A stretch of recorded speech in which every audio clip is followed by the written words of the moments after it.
साथियों नमस्कार। मित्रों, कर्ता, करण और कर्म ये तीनों पद अलग अलग किन किन तत्वों के वाचक हैं तथा यह 3 प्रकार का कर्म संग्रह है। इस कथन का क्या भाव है?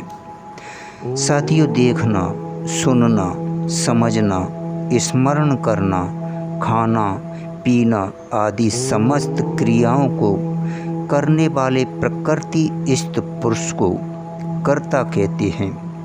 उसके जिन मन, बुद्धि और इंद्रियों के द्वारा उपयुक्त समस्त क्रियाएं की जाती हैं उनका वाचक करण पद है और उपयुक्त समस्त क्रियाओं का वाचक यहाँ कर्म पद है। मित्रों, यह 3 प्रकार का कर्म संग्रह है। इस कथन से यह भाव दिखलाया गया है कि इन तीनों के संयोग से ही कर्म का संग्रह होता है, क्योंकि जब मनुष्य स्वयं कर्ता बनकर अपने मन, बुद्धि और इंद्रियों द्वारा क्रिया करके किसी कर्म को करता है तभी कर्म बनता है।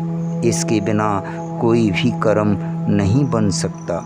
14वें श्लोक में जो कर्म की सिद्धि के अधिष्ठान आदि 5 हेतु बतलाए गए हैं उनमें से अधिष्ठान और दैव को छोड़कर शेष तीनों को कर्म संग्रह नाम दिया गया है, क्योंकि उन 5 में भी उपयुक्त 3 हेतु मुख्य हैं। धन्यवाद, शुक्रिया।